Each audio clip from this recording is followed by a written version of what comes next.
27 years బ్యాకే Ramayanam తీశాను అందరూ చిన్న పిల్లలతో. NT Rama Rao, junior NT Rama Rao రాముడిగా ఇంట్రడ్యూస్ చేస్తూ మొత్తం టోటల్ పిల్లలతో. సో ఇందాకే మీ ఫ్రెండ్ ఒకడు అడిగాడు కూడా అదే క్వశ్చన్. సో ఇప్పుడు ఎప్పుడో ఆ ట్రెండ్ స్టార్ట్ చేసావు, బట్ ఇప్పుడు అసలు ట్రెండ్ ఇప్పుడు అదే ట్రెండ్ ఇప్పుడు కొనసాగుతున్నప్పుడు మళ్ళీ సోషల్ ఏంటని, అంటే ట్రెండ్ని ఫాలో అవుతూ తీయాలనే ఉద్దేశం కాదండి, అలాగే ట్రెండ్కి ఎగెనిస్ట్గా వెళ్ళాలనే ఉద్దేశం అంతకంటే కాదు. నాకు యూఫోరియా కథ నాకు గట్టిగా వెంటనే చెప్పాలనిపించి నేను చదివిన,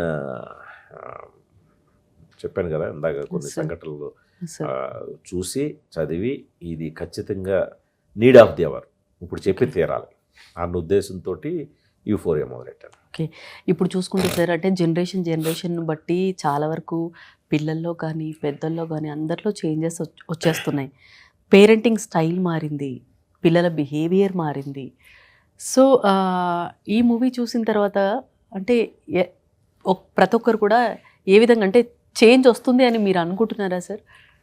అంటే చేంజ్ ఓవర్ నైట్ రాదు, కానీ సార్ చేంజ్ అనేది ముందు మనం ఏం జరుగుతుంది సొసైటీలో, ఎంత ప్రమాదకర పరిస్థితుల్లోకి వెళ్ళిపోబోతున్నామో చెప్పే ఒక కాన్షియస్నెస్ అయితే క్రియేట్ చేస్తుంది యూఫోరియా.